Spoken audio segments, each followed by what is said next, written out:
Roblin's Grist Mill at Ameliasburg, Ontario. My grandfather would take me along when he took his wheat to be custom milled. Boy, that was a long time ago, but I'll never forget it. We'd dump our wheat into the hopper, and down it went to the bottom of an elevator. A revolving screen and smutter removed such things as sticks, stones, mold, and smut.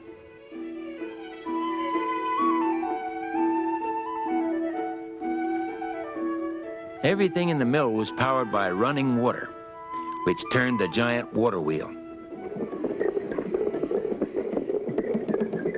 The sounds were everywhere.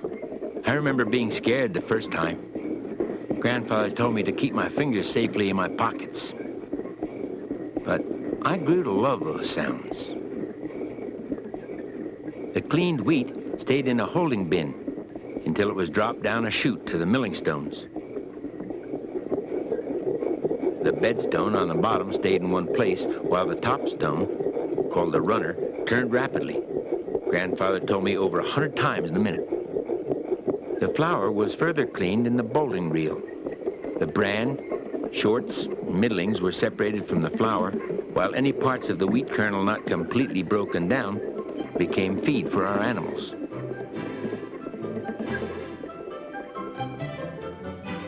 Now, that was half of the fun. But then came Grandmother's turn. The smell of freshly baked bread and the taste. The yeast for the bread came from boiling grated potatoes and adding the mother yeast left over from the previous batch of bread. Hops seasoned the yeast, and Grandmother said it gave it that distinctive taste.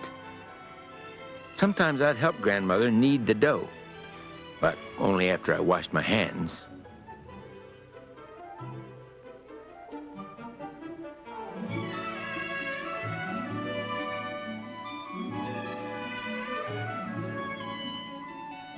The dough was left to rise for some time, and then it was cut into loaves, which were set aside until they had risen and were ready to bake.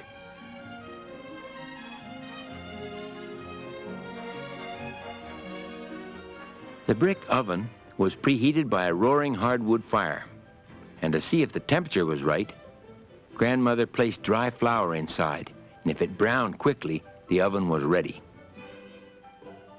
After half an hour of anxious waiting, the bread was done, and then it would be left to stand for at least a day. Grandmother claimed it was better for our stomachs, but I often couldn't wait.